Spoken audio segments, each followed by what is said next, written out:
Good morning, my dear students. This is Neeraj Kumar, your English teacher. Today, as well, I am here to give you something new.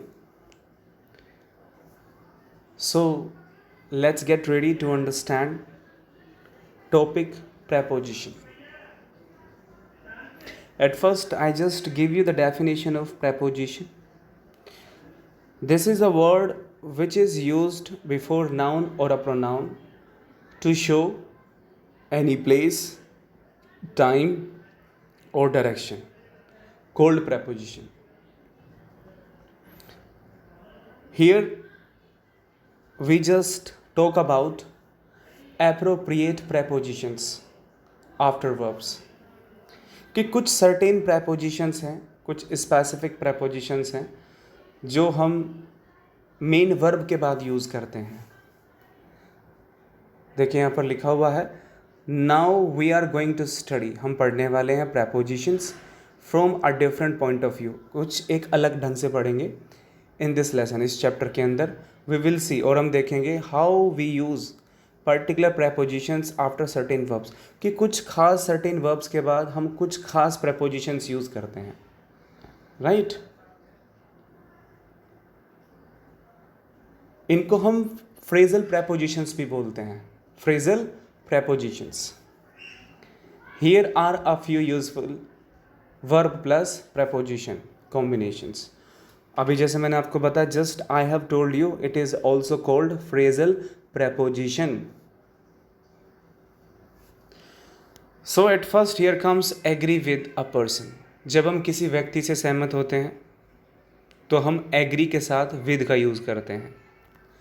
कोई चीज़ है हम उस पर सहमत होते हैं तो एग्री के बाद हम ऑन यूज़ करते हैं या फिर अबाउट यूज़ करते हैं.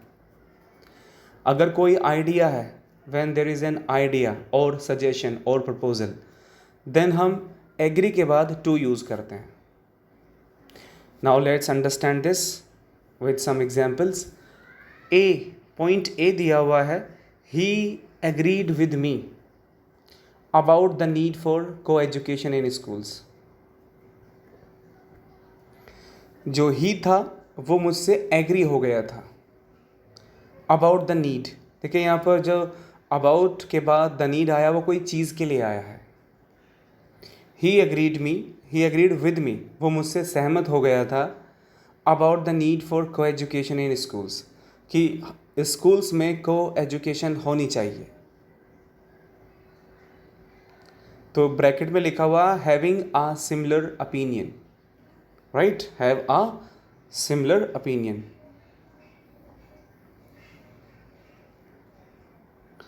तो उन लोगों का ही का जो ओपिनियन है वो बिल्कुल सिमिलर था राइट मेरे साथ. तो वो तैयार हुआ. He got ready. He agreed with me about the need for education in schools कि स्कूल्स में को एजुकेशन होनी चाहिए. Now point B we all agreed on the date. A date has been assigned for something, allotted for something, designed for something. कि कोई एक date fix कर दी गई है तो देखिए सब लोग everybody we all agreed on the date.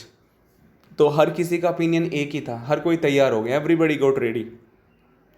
तो यहाँ पर दिया हुआ we all agreed on the date which is actually assigned for something जो किसी एक पर्टिकुलर टास्क के लिए असाइन हुई है डिज़ाइन की गई है.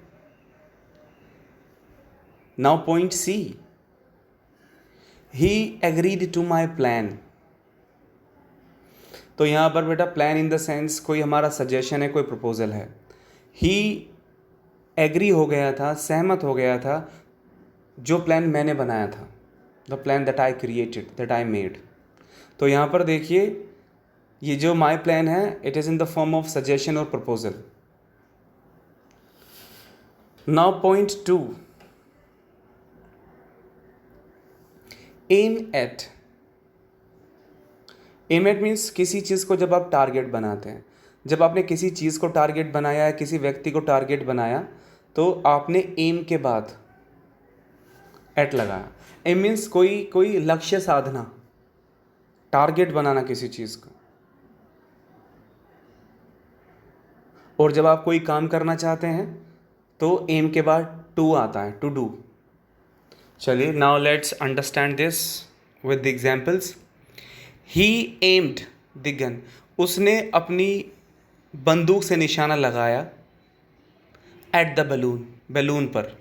तो देखिए, point a weapon towards an object. तो यहाँ पर जो वीपन है वो हमारा गन है, और टारगेट ऑब्जेक्ट क्या है हमारा, balloon.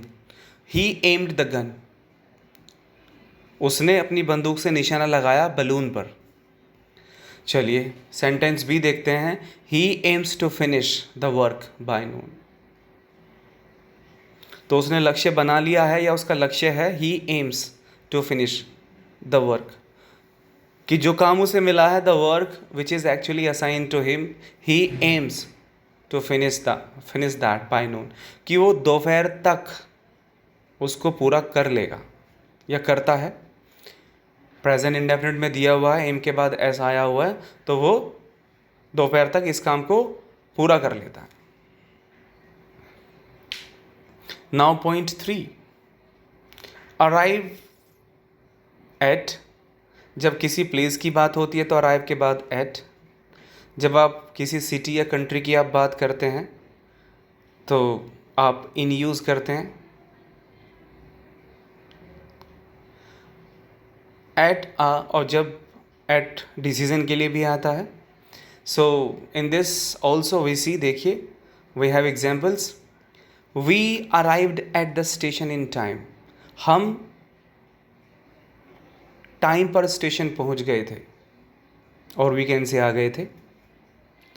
Sentence B, after a long discussion, एक लंबी बातचीत के बाद, डिस्कशन के बाद, we arrived at a decision. तो देखिए, हम कुछ एक बहुत लंबे डिस्कशन के बाद मीन्स वी कंक्लूडेड समथिंग। तो यहाँ पर देखिए, डिसीजन से पहले भी हमने एट यूज़ किया है। ना point C, we arrived in New York on Tuesday. तो बात अगर सिटी या कंट्री की हो तो देखिए, अराइव्ड के बाद हमने इन यूज़ किया है। Now let us move ahead. Point number 4, apply to. किसी ऑर्गेनाइजेशन को आप अप्लाई करते हैं, किसी व्यक्ति को आप अप्लाई करते हैं किसी चीज़ के लिए। तो देखिए यहाँ पर ही अप्लाइड, ही ने अप्लाई किया था to the school, school in the sense organisation. तो उसने स्कूल को अप्लाई किया फॉर अ स्कॉलरशिप, स्कॉलरशिप के लिए। I hope you understand. Late us move ahead, आगे बढ़ते हैं। Point number 5, ask somebody about somebody. किसी से किसी चीज़ के बारे में या किसी के बारे में पूछना। आप किसी से किसी के बारे में या किसी चीज़ के बारे में जब आप पूछते हैं तो अबाउट यूज़ करते हैं।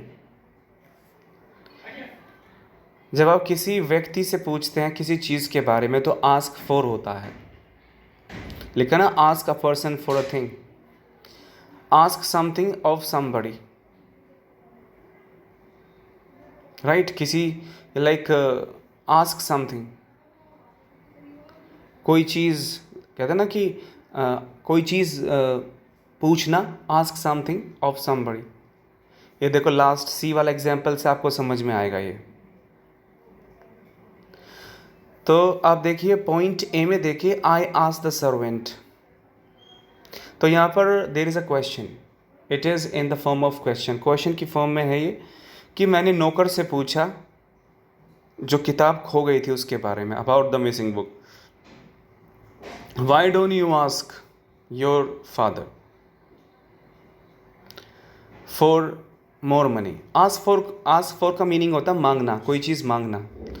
तो क्वेश्चन, जो सेंटेंस का मीनिंग क्या हुआ, कि तुम अपने फादर से और पैसा क्यों नहीं मांगते। I ask a favour of you, मुझे आपसे एक हेल्प चाहिए, right. I ask a favour of you.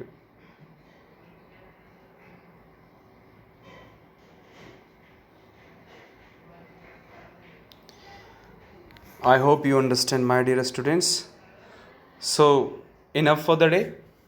The rest part will be taken in my next video. I believe something that I have taught you, you must have understood that. Thank you very much.